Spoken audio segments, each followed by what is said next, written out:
प्रभु बलमंदयो सिलुवा మీద ఓడించినావు సాతాను వాని బలమందయో సిలువ మీద ఓడించినావు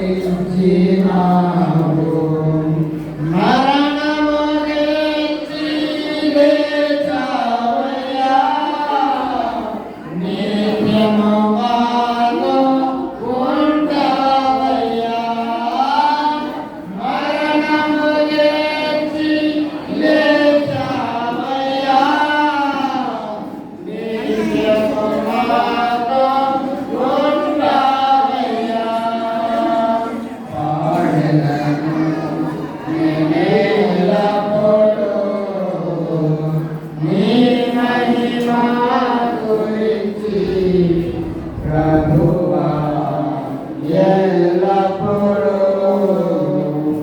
గొర్రెలకు మంచి కాపరివి ప్రాణమిచ్చి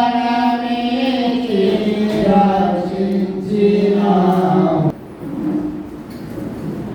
46వ బైబిల్ కాన్ఫరెన్స్ చివరి గంటకు వచ్చింది. కాన్ఫరెన్స్కి అటెండ్ అవ్వడానికి మీరందరూ ఎంతో శ్రమ తీసుకొని ఎంతోసేపు ప్రయాణం చేసి మీ యొక్క పనులు మానుకొని వచ్చారు. మీ అందరికీ మేము వందనాలు తెలియజేస్తున్నాం. క్రైస్తవ పునాది సత్యాలు అనే అంశాన్ని మనం ఈ కాన్ఫరెన్స్లో చూడటం జరిగింది. మనము చూసినవి తక్కువే, ఇంకా చాలా క్రైస్తవ పునాది సత్యాలు ఉన్నాయి. మీరు మా యూట్యూబ్ ఛానల్కి వెళ్ళండి. మా యూట్యూబ్ ఛానల్ ప్రాణ సందేశం యూట్యూబ్ ఛానల్లో దాదాపు 350 ప్రసంగాలు. 350 ప్రసంగాలు మీరు మీ ఫోన్ ఆరాధన టీవీలో మా ప్రోగ్రామ్ వస్తుంది. జ్ఞాన సందేశం ప్రతి సోమవారం సాయంత్రం 5:30 గంటలకు ఆరాధన టీవీలో ఈ ప్రేమ సందేశం కార్యక్రమం చూడండి.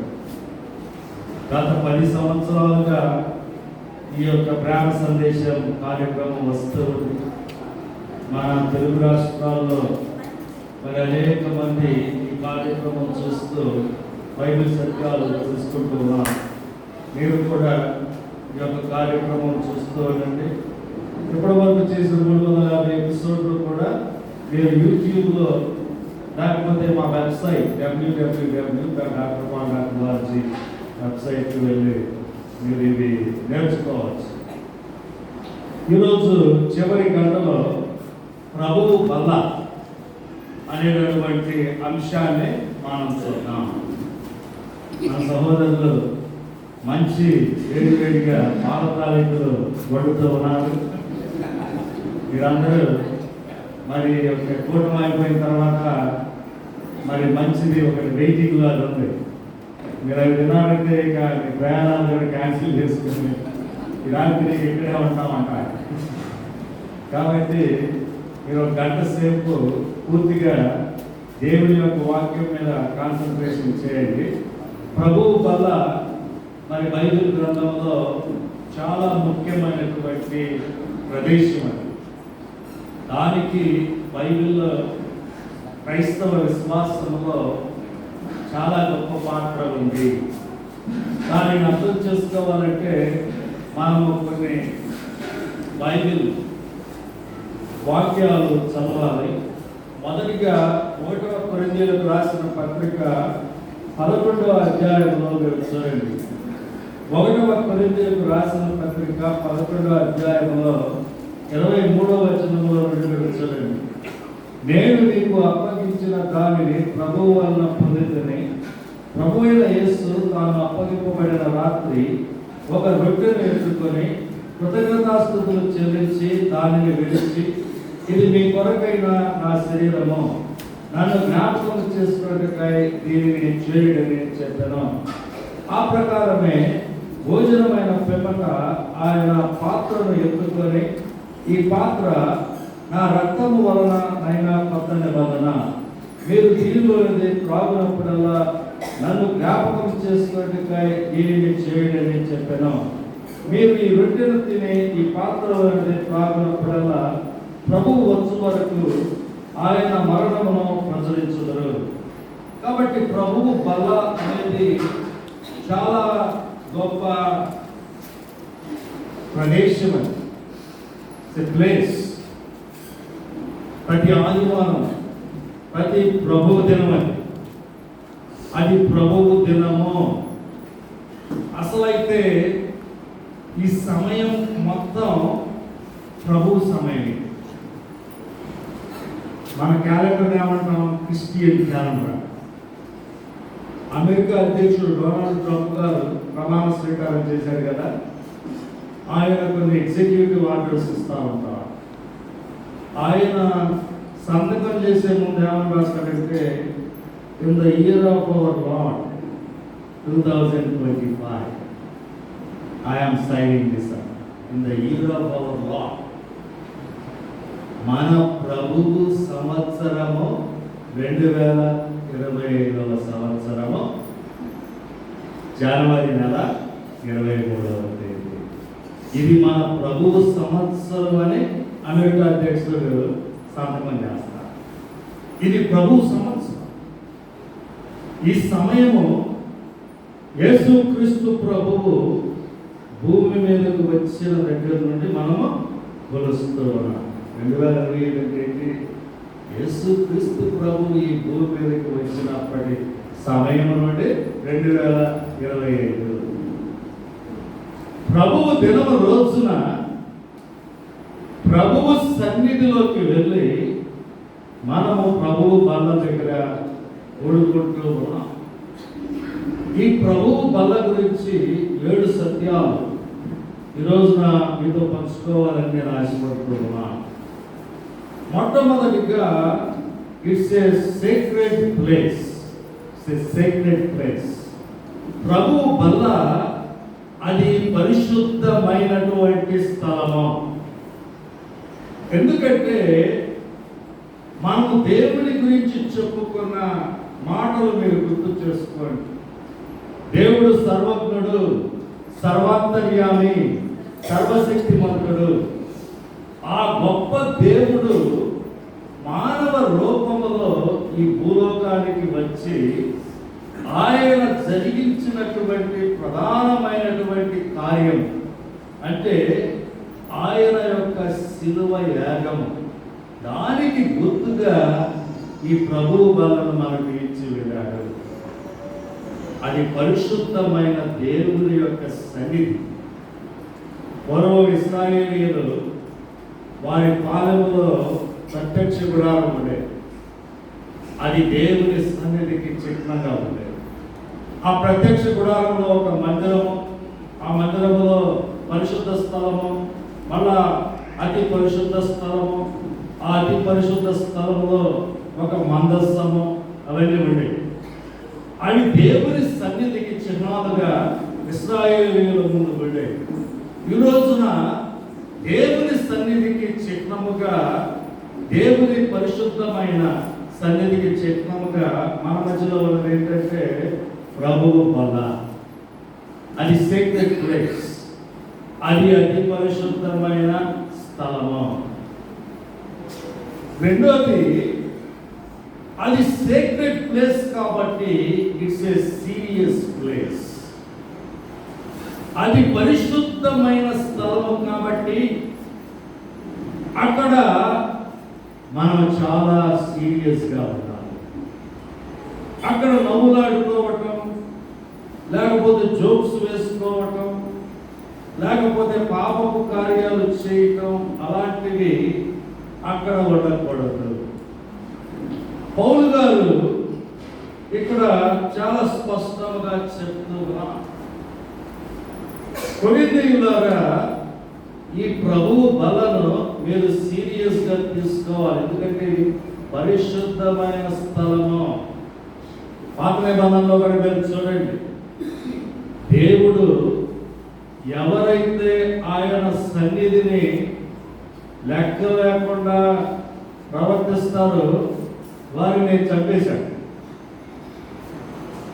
మీరు చూడండి, ఫర్ ఎగ్జాంపుల్ 1వ సమూయేలు గ్రంథానికి వెళ్ళండి.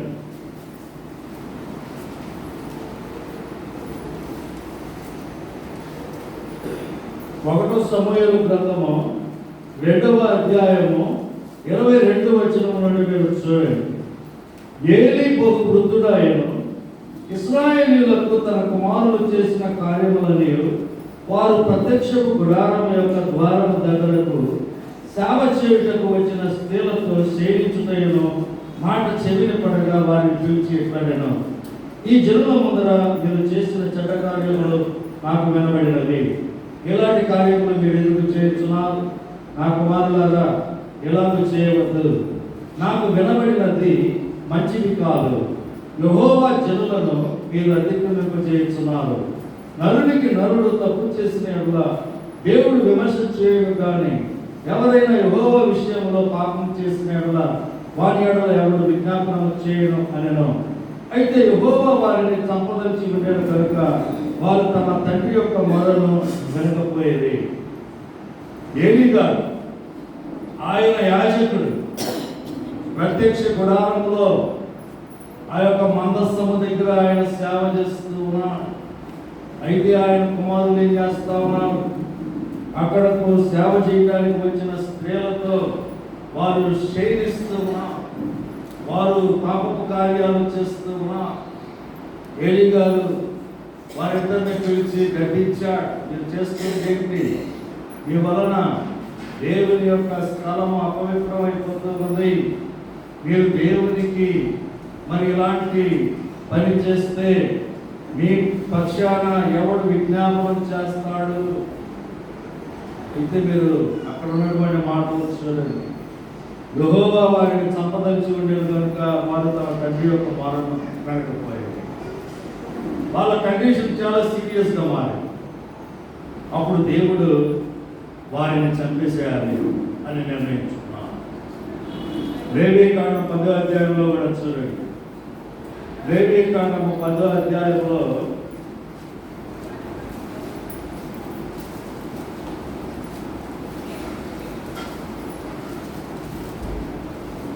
1వ వచనం నుండి మీరు చూడండి.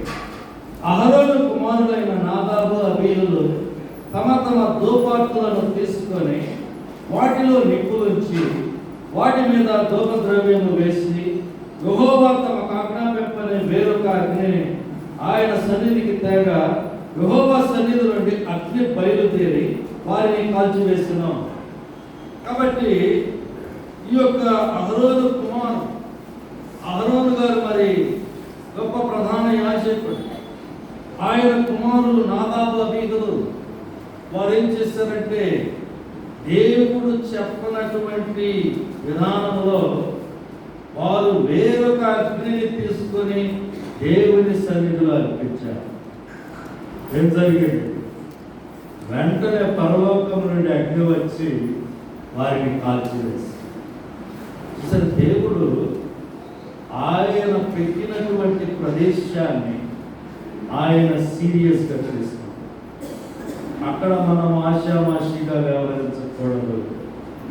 పాత నిబంధనలో ఎంత సీరియస్గా దేవుడు తీసుకున్నాడో కొత్త నిబంధనలో కూడా దేవుడు అదే విధముగా సీరియస్గా తీసుకుంటూ ఉన్నాడు.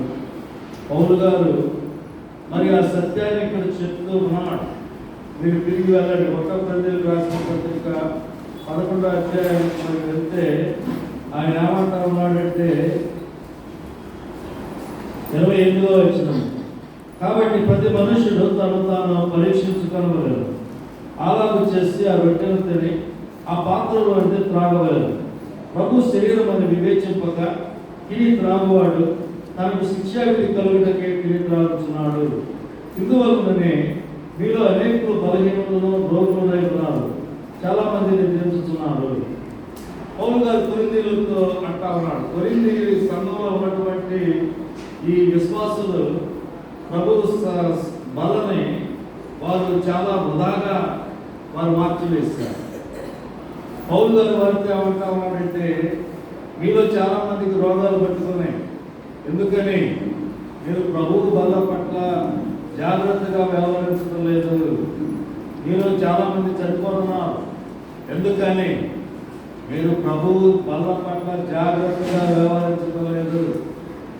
యూదా ఇస్కరియోతు కూడా ప్రభు బలను ఆయన తేలిగ్గా తీసుకున్నాడు.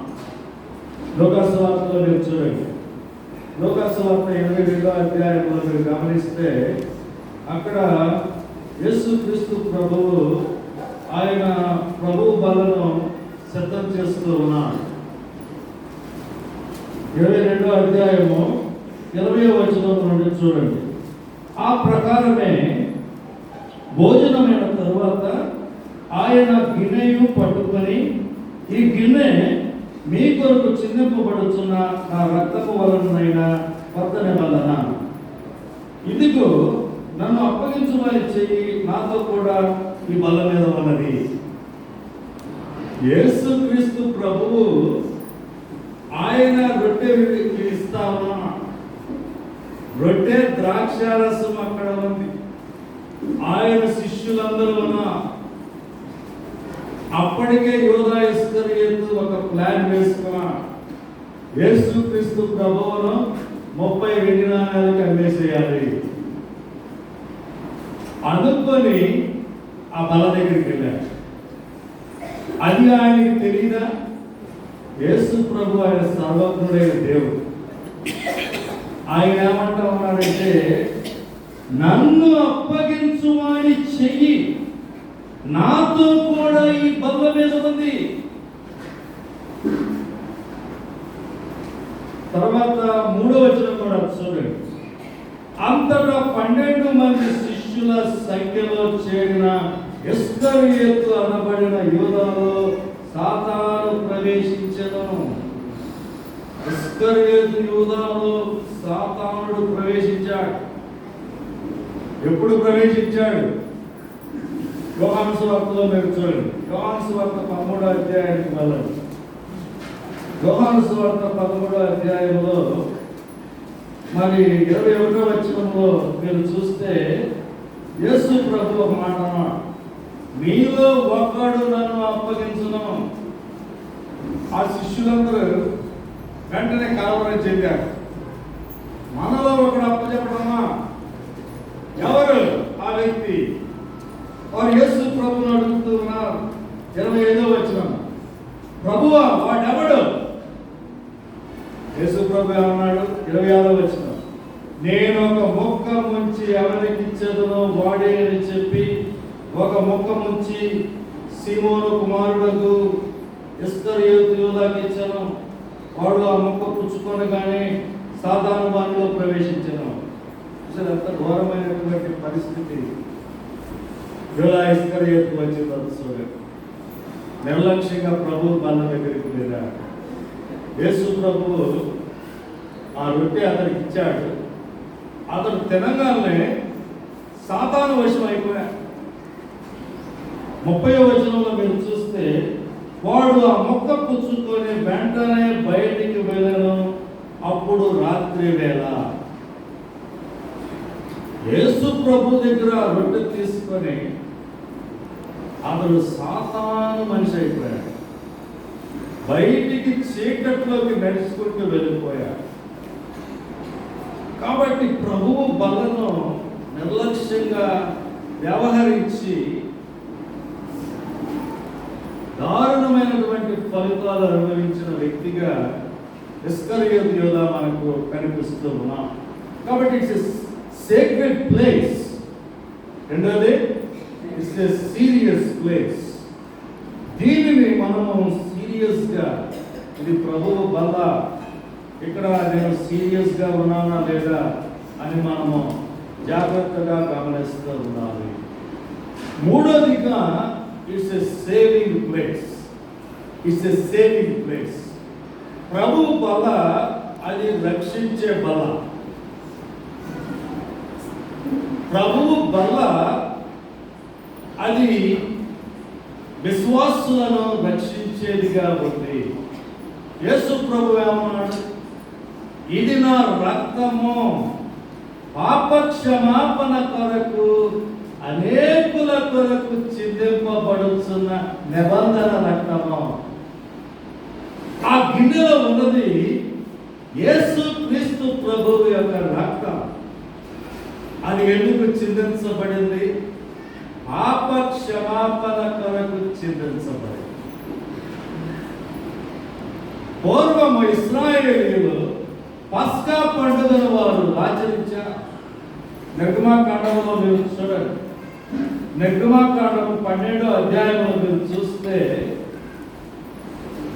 అక్కడ ఇశ్రాయేలీయులు పస్కా పండుగను వారు మొట్టమొదటిగా ఆచరించడం మనం చూస్తూ ఉన్నాం. 3వ వచనంలో చూస్తే ఒక గొర్రె పిల్ల లేకపోతే ఒక మేక పిల్ల ప్రతి ఇంటికి వారు తీసుకున్నారు. నిర్దోషమైన ఆ ఏడాది మగపిల్లను వారు దానిని చంపి మరి దాని యొక్క మాంసమును వారు తిన్నారు. అదే విధముగా దాని రక్తమును 13వ వచనంలో మీరు చూస్తే మీరున్న ఇండ్ల మీద ఆ రక్తము మీకు గుర్తుగా ఉండును, నేను ఆ రక్తమును చూచి మిమ్మల్ని నశింపజేయక దాటిపోయేదను. కాబట్టి గొర్రెపిల్ల రక్తము పస్కా పండుగ రోజు వారి ద్వార బంధముల మీద పూసుకున్నాం. దేవుడు ఏమన్నాడంటే, ఎవరైతే గొర్రెపిల్ల రక్తము కింద ఉండరో వారందరినీ చంపేస్తారు.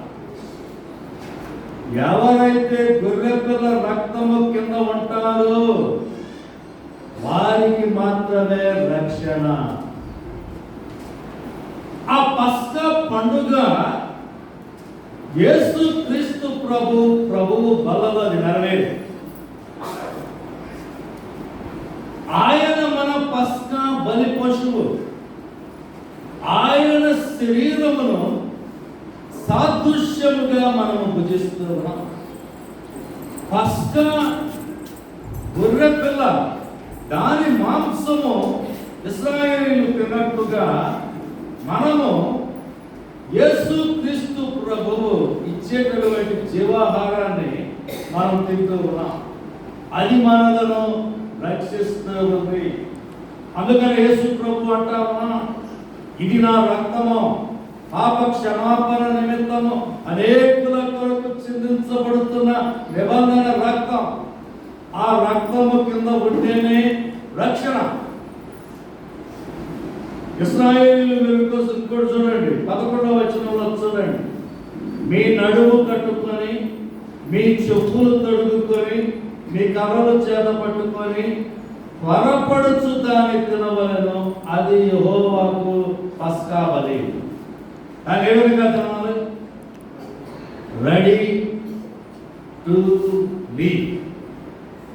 Ready to leave. మీరు బట్టలు వేసుకొని చెప్పులు తొడుక్కొని కర్రలు చేత పట్టుకొని దాన్ని తినాలి. అంటే ఒక యాత్రికుని ప్రయాణం అక్కడ మనకు కనిపిస్తూ ఉంది. వారు ఐగుప్తు దేశమును విడిచిపెట్టి వాగ్దాన దేశం వైపు ప్రయాణం చేస్తూ ఉన్నారు. దానికి సాదృశ్యముగా పస్కా పండుగలో వారు పాల్గొన్నారు. ఈరోజు మనం కూడా ప్రభువు బల్ల దగ్గరికి వచ్చినప్పుడు మనం ఒక వాగ్దాన దేశం వైపుకు వెళ్ళిపోవచ్చున్నాము.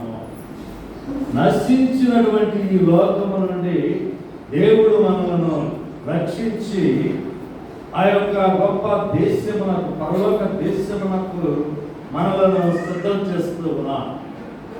ఇశ్రాయేలీయులు ఏ విధంగా ఐగుప్తు దేశమును వదిలిపెట్టి వారు కనాను దేశం వైపుకు వెళ్తూ ఉన్నారు.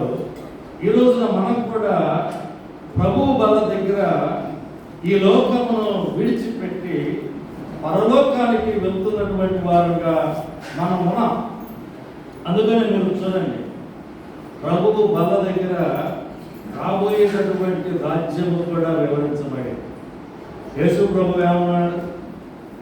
ఆయన మొట్టమొదటి ప్రభువు బలను స్థాపించి వారితో ఏమన్నాడు?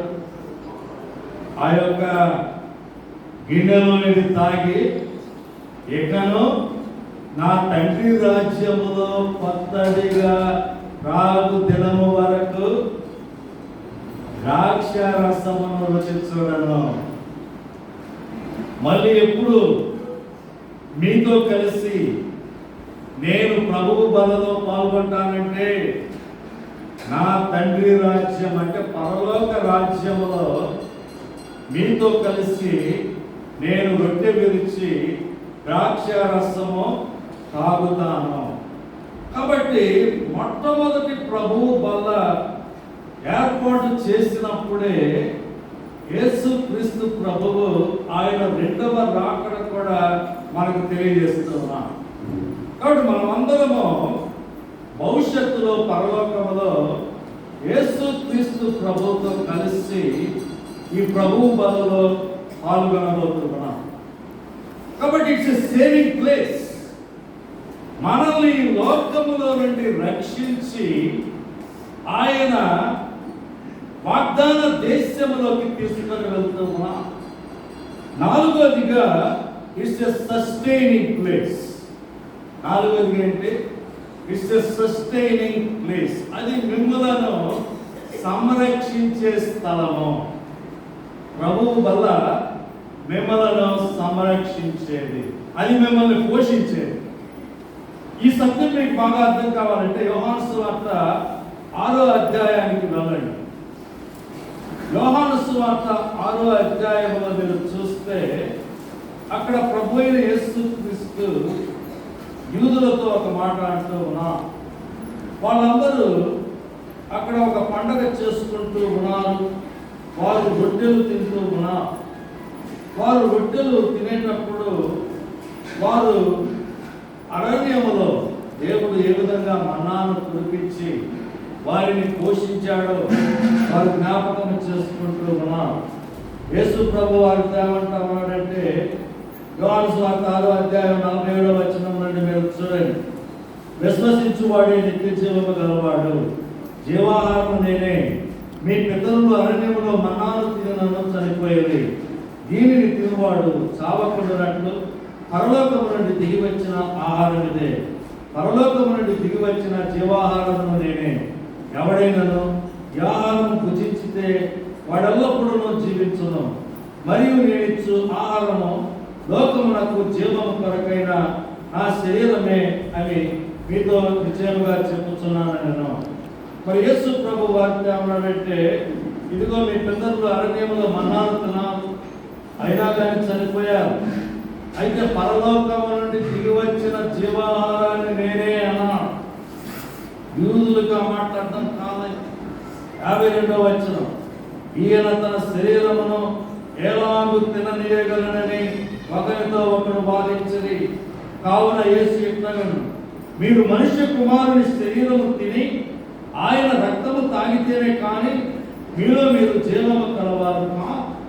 నా శరీరము తిని నా రక్తము తాగువాడే నిత్య జీవము గలవాడు. అంత్య దినమున నేను వారిని లేపుదును. నా శరీరము నిజమైన ఆహారము, నా రక్తము నిజమైన పానము నాయకున్నది. నా శరీరము తిని నా రక్తము తాగువాడు నా యందును, నేను వాని యందును నిలిచి ఉందును. కాబట్టి ఆ మాటలు మీరు గమనించండి. నా శరీరము తిని నా రక్తము తాగితే నేను ఆ వ్యక్తిలో ఉంటాను, ఆ వ్యక్తి నాలో ఉంటాడు. మనుష్య కుమారుని శరీరము తిని ఆయన రక్తము తాగాలి, అప్పుడే మీకు జీవం వస్తుంది. దేవుడు మానవ రూపములో మానవ శరీరమును ఆయన పొందాడు. దాని వలనే మీరు సంరక్షించబడుతున్నారు. 40 సంవత్సరాలు అరణ్యములో ఇశ్రాయేలీయులు కేవలము మన్నా మీద ఆధారపడి బతికారు. అదే వారిని బతికించి ఈరోజు మిమ్మల్ని కూడా బతికించేది యేసుక్రీస్తు ప్రభువు యొక్క శరీరమే, యేసుక్రీస్తు ప్రభువు యొక్క రక్తమే. ఆ సత్యము మనం అర్థం చేసుకోవాలి. కాబట్టి ప్రభువు బల్ల దగ్గర మనము సంరక్షించబడుతూ ఉన్నాము. అందుకనే మీరు ఆదిమ సంఘంలో చూస్తే వారు ప్రభువు బల్లను చాలా ఎక్కువగా వారు అవలంబించారు. అపోస్తల కార్యము 2వ అధ్యాయంలో మీరు చూడండి. అపోస్తల కార్యము 2వ అధ్యాయంలో ఆది అపోస్తలులు వారు ఏ విధముగా చేశారో మనం చూస్తూ ఉన్నాం. 46వ వచనంలో మీరు చూడండి. అపోస్తల కార్యము 2వ అధ్యాయం 46వ వచనం. మరియు వారేక మనస్కులై ప్రతి దినము దేవాలయంలో తప్పక కూడుకొనొచ్చు, ఇంటింట రొట్టె విరుచుచు, దేవుని స్తుతించుచు, ప్రజలందరి వలన దయ పొందిన వారై ఆనందముతోనూ నిష్కపటమైన హృదయముతోనూ ఆహారము పుచ్చుకొనుచున్నది. కాబట్టి ఆది అపోస్తలులు వారితో ఉన్నటువంటి విశ్వాసులు వారు ప్రతిరోజు ఇంటింట రొట్టె విరుస్తూ ఉన్నారు. ఈ ఇంట్లో దర్శించారనుకోండి, అక్కడ రొట్టె విరుస్తూ ఉన్నారు. నెక్స్ట్ హౌస్ దాన్ని దర్శించి అక్కడ కూడా రొట్టె విరుస్తూ ఉన్నారు. మనమైతే ఏమంటాం, ఇప్పుడే కదా రొట్టె విరిసింది, సర్లే ఇంకో వారం తర్వాత చేద్దామంటాం. అయితే వారు ఎంతో ప్రేమ చేత నింపబడ్డారు. నన్ను జ్ఞాపకము చేసుకొనుడి అని యేసు ప్రభువు అని పెట్టారు. నన్ను జ్ఞాపకము చేసుకొనుడి. మరి యేసు ప్రభు వారికి గుర్తొచ్చిన ప్రతిసారి వారు ప్రభువు బలను అవలంబిస్తున్నా. కొత్తగా పెళ్ళైనటువంటి ఒక యువతి ఆ యొక్క తన వరుడు యొక్క ఫోటోను పదే పదే చూస్తుంది. అదే విధముగా వరుడు కూడా తన వధువు యొక్క ఫోటోను పదే పదే చూస్తారు. ఎందుకని? ఆ యొక్క ప్రేమ బంధము వలన వారు పదే పదే చేసుకుంటూ ఉంటారు. అదే విధముగా ఇక్కడ కూడా ఈ ఆది సంఘములో వారు యేసుక్రీస్తు ప్రభువు పట్ల ప్రేమతో పదే పదే వారు ఆయన యొక్క బలలో వారు పాల్గొంటూ ఉన్నారు. వారికి ఒక ప్లేస్ అని లేదు. ఇల్లు అంటే ఇల్లు, ఇంట్లో కుదరకపోతే బయట అరణ్యంలో చెట్టు కింద ప్రతి చోట వారు ప్రభు బలను ఏర్పరచుకొని వారు జ్ఞాపకం చేసుకుంటూ ఉన్నారు. ఎందుకంటే ఇట్స్ ద సస్టైనింగ్ ప్లేస్. ప్రభువు బలకు మీరు దగ్గరగా ఉండండి. ప్రతి వారం వెళ్ళి ప్రభువు సన్నిధిలో ప్రభువు బలలో మీరు పాల్గొంటూ ఉండండి. మీ విశ్వాసము చాలా గట్టిగా పటిష్టంగా ఉంటుంది. ఎందుకంటే అది విశ్వాసులను సంరక్షించే స్థలముగా ఉంది. It's a sustaining place. ఆ తర్వాత it's a symbolic place. It's A symbolic place.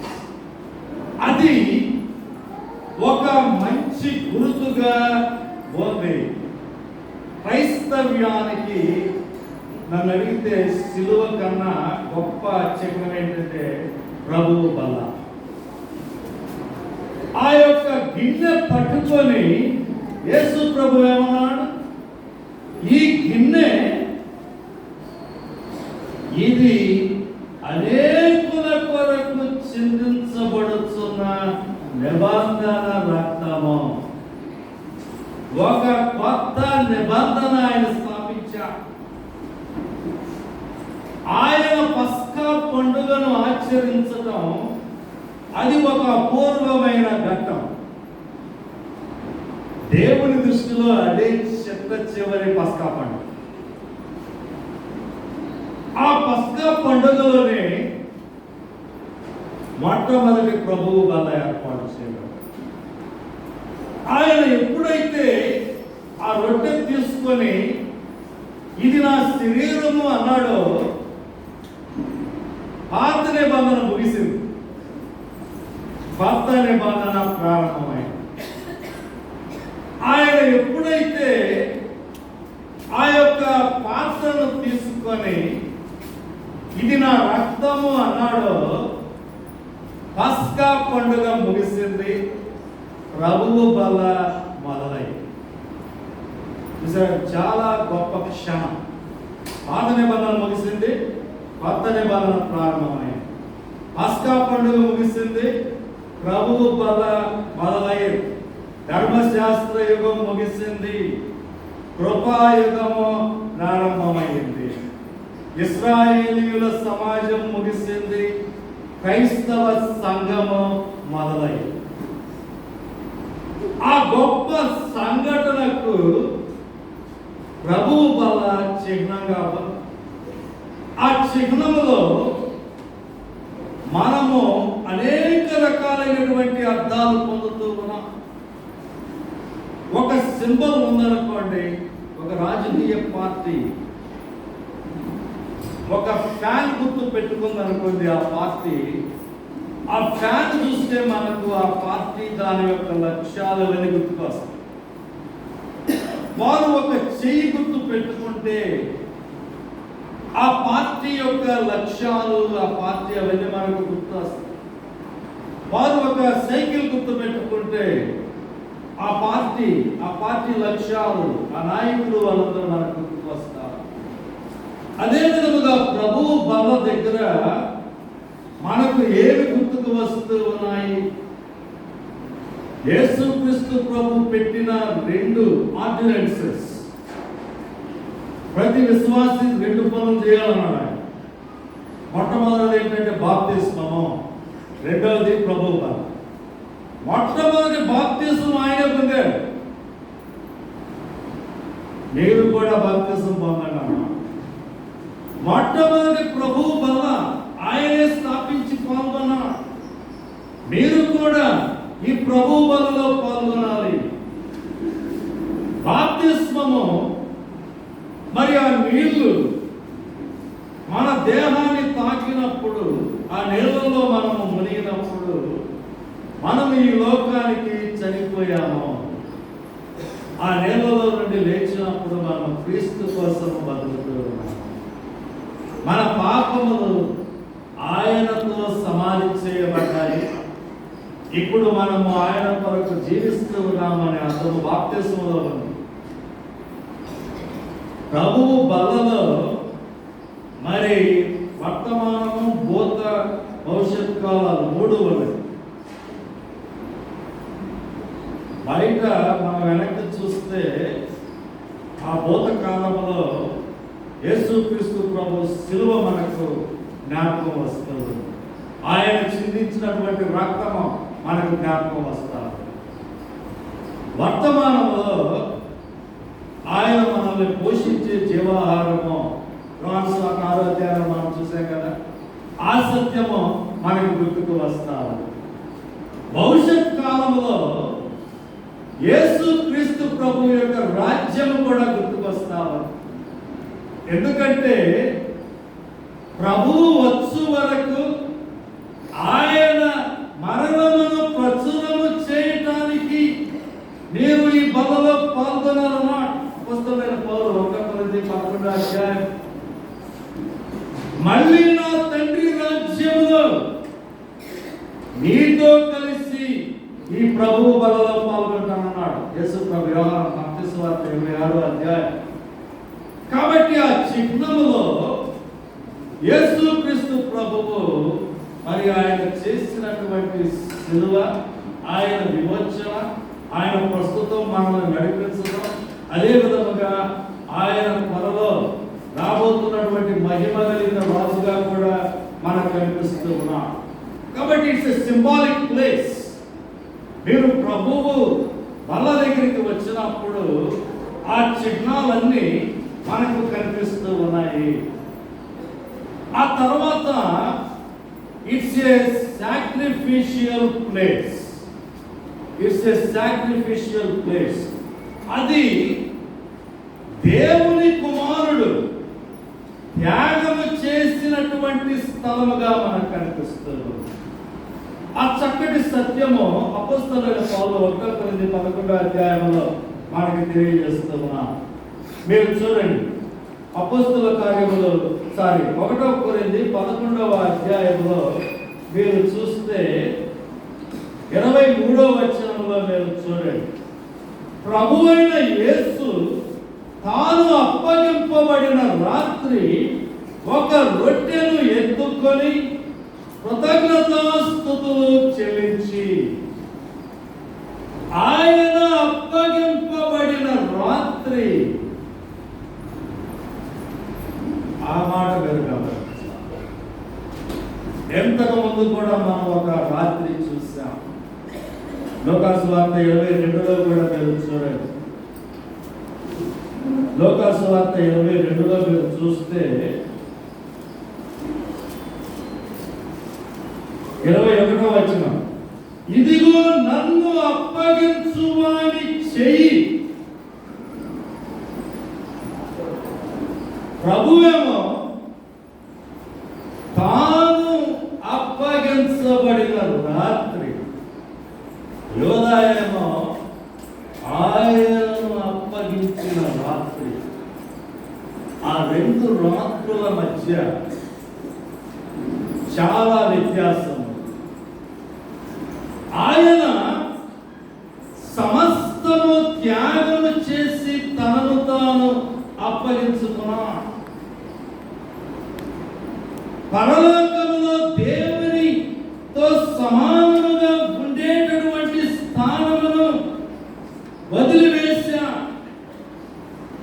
ఎందుకని? దేవుని స్వరూపమును ఆయన వదిలి మనుష్యుల పోలికగా పుట్టాడు. ఎందుకని? దాసుని స్వరూపము ధరించుకున్నాడు. ఎందుకని? అనేక రకాలైనటువంటి అవమానాలు పొందాడు. ఎందుకని? చివరకు శిలువ శిక్షను కూడా వేసుకున్నాడు. ఎందుకని? ఆయన సమర్పణ మనలను విమోచించడానికి ఆయన సమర్పించుకున్నాడు కాబట్టి అవన్నీ జరిగాయి. అయితే యోధ అప్పగించేవాడుగా, దొంగిలించేవాడుగా వెళ్ళాడు. సాతాను అతనిలో ప్రవేశించాడు. సాతాను సమస్తము దొంగిలించేవాడుగా ఉన్నాడు. నీ శరీరం నాకు కావాలి, నీ ఆత్మ నాకు కావాలి, నీ ఆరోగ్యం నాకు కావాలి, నీ డబ్బులు నాకు కావాలి, నీ భార్య పిల్లలు నాకు కావాలి, నీ సమస్తం నాకు ఇచ్చేయి. సమస్తము దొంగిలించేవాడు సాతాను. దేవుని కుమారుడు సమస్తము త్యాగం చేసేవాడైతే సాతానుడు సమస్తము దొంగిలించేవాడు. యోధ 30 వెండి నాణ్యాలకు యేసు ప్రభువును అమ్మాడు. అయితే అతను ఏమి సాధించాడు? సాతానుడు వల్ల అతనికి ఏమైనా ప్రయోజనం ఉందా? ఆ వెండి నాణ్యాలు కూడా దేవాలయంలో పడేసి అతడు వెళ్ళి ఉరి పెట్టుకొని చనిపోయాడు. సాతానుడు ముందుగా అతనికి చెప్పిన అబద్ధం ఏంటి? యేసు ప్రభువును అప్పగించు. తర్వాత యోధాకి మరి ఒక అపరాధ భావం వచ్చింది.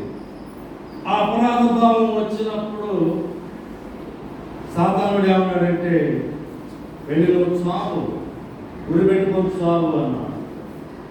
కాబట్టి సాతానుడు దొంగిలించేటటువంటి వాడు. ఈరోజు మన సమాజంలో కూడా మీరు చూడవచ్చు. గ్రామంలో అని ఒక యువకుడు తిరుగుతూ ఉంటాడు. ఆ అమ్మాయి ఒప్పుకోలేదు అనుకోండి, ఆ అమ్మాయిని చెప్పేస్తాడు. ఆ తర్వాత సాతానుడు ఏమంటాడు, సరే నువ్వు కూడా ఏదైనా రైలు కింద దుక్కు అంటాడు. ఆ యువకుడు వెళ్ళి ఏదో రైలు కింద పడి చనిపోతాడు. కాబట్టి సాతానుడు దొంగిలించేవాడు. ప్రభువు బల దగ్గర దేవుడు ఏ విధంగా మన కొరకు త్యాగం చేసేవాడో కనిపిస్తుంది. యేసు క్రీస్తు ప్రభువు ఏ విధంగా మన కొరకు త్యాగం చేసేవాడు అక్కడ కనిపిస్తాడు. It's a sacrificial place. చివరిగా it's a shared place. It's a shared place. ప్రభు బల్ల అది పంచుకునే స్థలము. ఇక్కడ మీరు చూడండి, 1వ కొరింథీయులకు రాసిన పత్రిక 11వ అధ్యాయంలో మరి పౌలు గారు ఆ సత్యాన్ని ఆయన తెలియజేస్తున్నా. 10వ అధ్యాయంలో మీరు ఒక మాట చూడండి. 10వ అధ్యాయము 17వ వచనంలో చూడండి. మనమందరము ఆ ఒకటే రొట్టెలో పాలు పుచ్చుకొనుచున్నాము. రొట్టె ఒక్కటే గనుక అనేకులమైన మనము ఒక్క శరీరమై ఉన్నాము. రొట్టె ఒక్కటే. మనం ఇంతకుముందు చూసాం వేసవి రాసిన పత్రిక 4వ అధ్యాయం 1వ రోజు. ప్రభువు ఒక్కడే, విశ్వాసం ఒక్కటే, బాప్తిస్మం ఒక్కటే, అందరికీ తండ్రి అయిన దేవుడు ఒక్కటే. ఎక్కడ ఏమంటా ఉన్నాడు? ఇంకోటి యాడ్ చేయి ఆ లిస్టుకి. రొట్టె ఒక్కటే, శరీరం ఒక్కటే. యేసు క్రీస్తు శరీరము అది ఒక్కటే. ఇందులో అందరూ షేర్ చేసుకుంటూ ఉండాలి. అయితే కొరింథీయులు షేర్ చేసుకోవడం. అందుకనే పౌలు గారికి వారి చాలా కోపం వచ్చింది. మీరు చూడండి 21వ వచనంలో చూడండి. ఏలయనగా మీరు ఆ భోజనము చేయనప్పుడు ఒకరికంటే ఒకడు ముందుగా తన మట్టుకు తాను భోజనము చేయుచున్నాడు. ఇందువలన ఒకడు ఆకలి కొనును, మరి ఒకడు మత్తుడవను. ఇదేమి అన్నపానములు పుచ్చుకొనుటకు మీకు ఇల్లు లేవా? దేవుని సంఘమును తిరస్కరించి పేదలను సిగ్గుపరచుదురా? మీతో ఏమి చెప్పుదును? దీనిని గురించి మిమ్మల్ని మెచ్చుదునా మెచ్చను? పౌలు గారు ప్రభువు బల్ల నేపథ్యంలో వారిని గర్దిస్తున్నారు.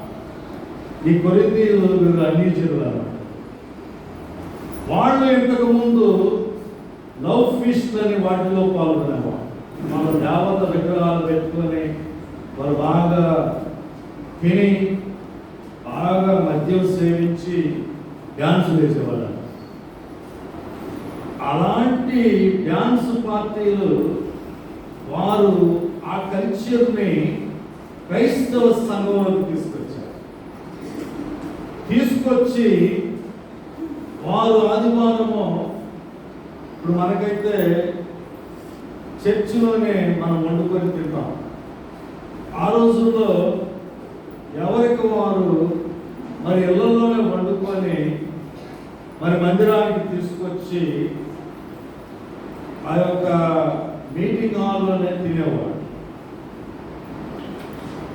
ధనవంతులు మంచి మంచి ఆహారం వండుకొని వచ్చి తినేవాడు. అయితే దాసులు ఉండేవారు. ఆ దాసుల దగ్గర వారు బానిసలు. ఆ బానిసల దగ్గర ఆహారం ఉండేది కాదు. వారు వారానికి 2 సార్లు 3 సార్లు తినేవాడు అంతే. అయితే ఈ ధనవంతులకు ఎంతో ఆహారం ఉండేది. వీళ్ళు ఏం చేసేవాడు అంటే మందిరానికి వచ్చి మరి ఆ యొక్క చక్కటి రుచికరమైనటువంటి ఆ చక్కటి భోజనాలు అక్కడే చేసేవాడు. ఆ పేదలతో వారు పంచుకునేవారు కాదు. పౌలు గారు ఏమంటా ఉన్నారంటే అన్నపానములు పుచ్చుకొనుటకు మీకు ఇండ్లు లేవా?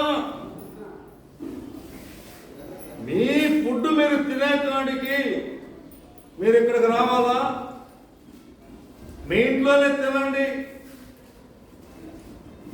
దేవుని సంఘమును తిరస్కరించి పేదలను సిగ్గుపరుచుదురా? మీరు పేదల ముందు విందు తింటూ ఉన్నారు, పేదలకు ఏమి పెట్టడం లేదు. పౌలు గారు ఏమంటున్నారంటే మీరు పేదల్ని సిగ్గుపరుస్తున్నారయ్యా, మీరు దేవుని సంఘాన్ని తిరస్కరిస్తున్నారు. ఆ మాట చెప్పి ఆయన ఏమంటా ఉన్నాడు 23వ వచనములో, నేను మీకు అప్పగించిన దానిని ప్రభువు వల్ల పొందితిని. ప్రభువైన యేసు తాను అప్పగింపబడిన రాత్రి, అది స్ట్రెస్ చేశాడు ఆయన. ప్రభువైన యేసు తాను అప్పగింపబడిన రాత్రి ఆయన తన ఐశ్వర్యాన్ని మీతో షేర్ చేశాడు. మీరు మాత్రం మీ విందు భోజనాలు కేవలం మేమే తింటాము, మేమే ఆనందిస్తామంటున్నా. ప్రభువు బల్ల దగ్గర మీరు నేర్చుకుంది ఇదేనా అని అంటాము.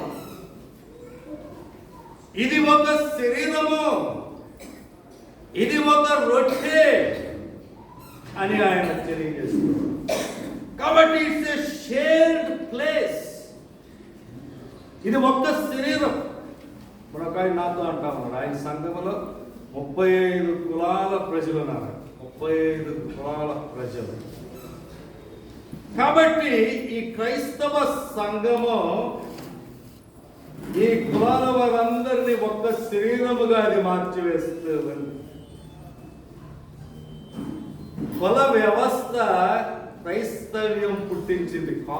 కుల వ్యవస్థ అది హిందూ మతంలో నుండి వచ్చింది. బ్రహ్మ శరీరం ఉంది. బ్రహ్మ శరీరంలో మరి తల నుండి ఏమో బ్రాహ్మణులు, భుజాల నుండి ఏమో క్షత్రియులు, తొడల నుండి ఏమో వైశ్యులు, పాదాల నుండి ఏమో శూద్రులు వస్తా ఉన్నారు.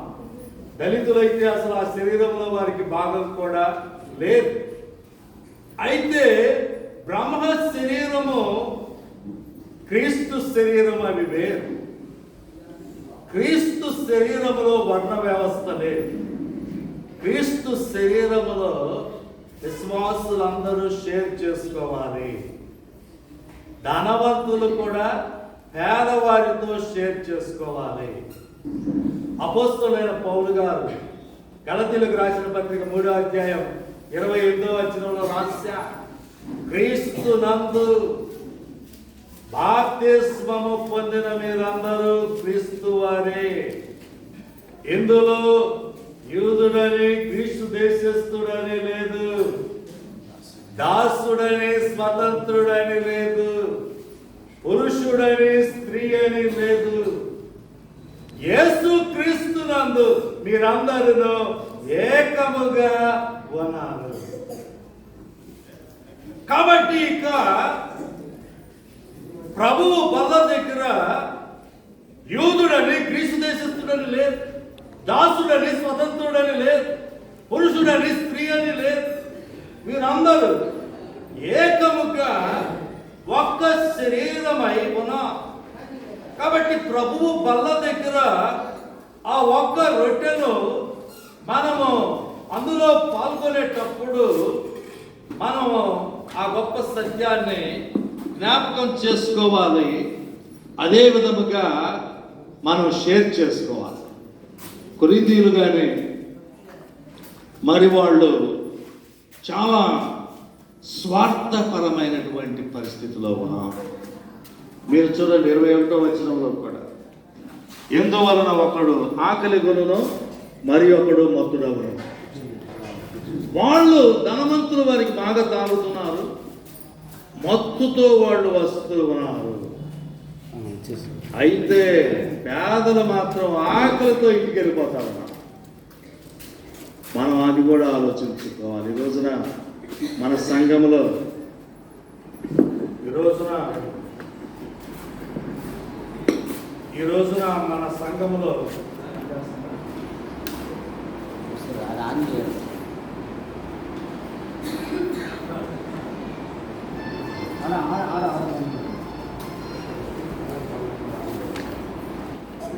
ఈ రోజున మనము ప్రభువు బలను మనం చూసాం. 7 సత్యాలు నేను మీతో పంచుకోవడం జరిగింది. మొట్టమొదటి ఏంటి? It's a sacred place. దేవుడు మానవ రూపములో వచ్చి మానవ శరీరమును ధరించి ఆయన చేసిన శిలువ కార్యములకు చిహ్నముగా ఈ ప్రభు బలం ఉంది. అది ఒక పరిశుద్ధ స్థలము అని మనం గుర్తించాలి. రెండోదిగా it's a serious place. It's a very very serious place. మనము ఇస్కరియోతు యోధా గురించి చూసాం. ఇస్కరియోతు యోధా దాన్ని సీరియస్గా తీసుకోవాలి. అందరితో కలిసి కూర్చొని ఆయన పాత్రను తాగాడు, ఆ రొట్టెలు తిన్నాడు. వెంటనే అతనిలో సాతాను ప్రవేశించి అతన్ని తీసుకెళ్ళిపోయాడు. ఎక్కడికి తీసుకెళ్ళిపోయాడు? నరకంలోకి తీసుకెళ్ళిపోయాడు. అదేవిధంగా కొరింథీ సంఘంలో పౌలు గారు ఉన్నాడు, మీరు ఈ ప్రభువు వలన సీరియస్గా తీసుకోవట్లేదు, అందుకని మీకు చాలా జబ్బులు పట్టుకున్నాయి, అందుకని మీరు చాలా మంది చనిపోతున్నారు అని వారిని ఆయన హెచ్చరించా. మూడోదిగా ఇట్స్ ఎ సేవింగ్ ప్లేస్. అది రక్షించేది. ఇశ్రాయేలీయులు పస్కా పండుగ చేసుకొని రక్షింపబడ్డారు. ప్రభువు బల దగ్గర కూడా మనం రక్షించబడ్డాం. ఆ తర్వాత ఇట్స్ ఎ సస్టైనింగ్ ప్లేస్. అరణ్యంలో 40 సంవత్సరాలు మన్నా ఇశ్రాయేలీయులను పోషించినట్లుగా జీవాహారమై ఉన్నటువంటి క్రీస్తు మనల్ని పోషిస్తూ ఉన్నాడు. ప్రభువు మన దగ్గరకు వచ్చినప్పుడు యేసు ప్రభువు మన జీవాహారము అన్న సత్యం మనకు అర్థమవుతా ఉంది.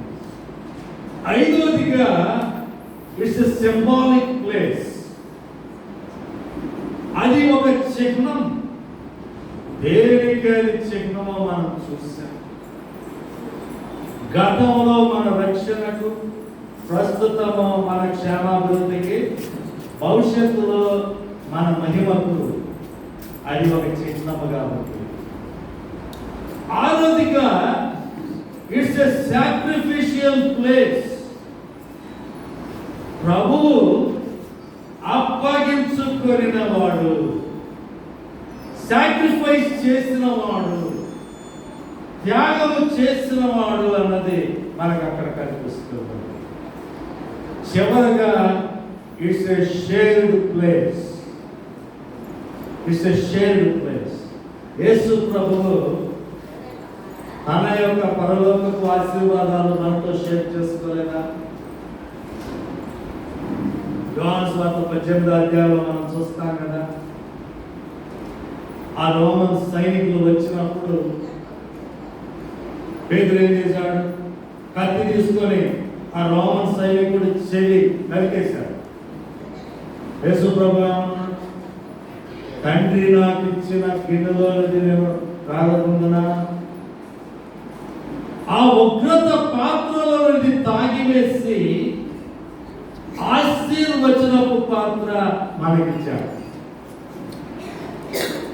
పరలోకపు ఆశీర్వాదాలు మనతో షేర్ చేస్తున్నాం. ఈ రోజున మనం ప్రభు వాళ్ళ దగ్గరికి వచ్చినప్పుడు మనం షేర్ చేసుకుంటున్నాం. నాకు ఎంత జీతం వచ్చింది, నీ జీతంలో మరి ఇతరులతో నువ్వు షేర్ చేస్తున్నావా? నువ్వు వండుకున్న దాంట్లో నువ్వు షేర్ చేస్తున్నావా? మీ గృహాన్ని షేర్ చేస్తున్నావా? మరి ఆ గొప్ప సత్యాలు మనం నేర్చుకోవాలి. ప్రభువు బల్ల దగ్గర మరి ఆ 7 సత్యాలు మీలో ప్రతి ఒక్కరికి ఆశీర్వాదంగా పడాలని నా ప్రార్థన. ఒక చిన్న ప్రార్థనతో ముగిస్తాను. మహాప్రార్థన రక్షక తరత మీ ఘనమైన నామమునకు వందనములు చూపిస్తున్నాను. ఆయన ప్రభు బల్ల గురించి జ్ఞాపకం చేయడానికి మీరు ఇచ్చినటువంటి యొక్క అవకాశం బట్టి మీకు వందనాలు. ఆయన యొక్క సత్యాలను మేము నేర్చుకొని మా జీవితంలో వ్యక్తిగతంగా వాటిని అవలంబించడానికి మీరు సహాయం చేయాలి. ఇక్కడికి వచ్చినటువంటి ప్రతి సహోదరిని మీరు ఆశీర్వదించండి, మా అకౌంట్లో తెలుసండి. అనారోగ్యంతో ఉన్న వారిని మీరు కరుణించి స్వస్థపరచండి. ఈ ప్రార్థన మా ప్రభువు రక్షకుడైన యేసుక్రీస్తు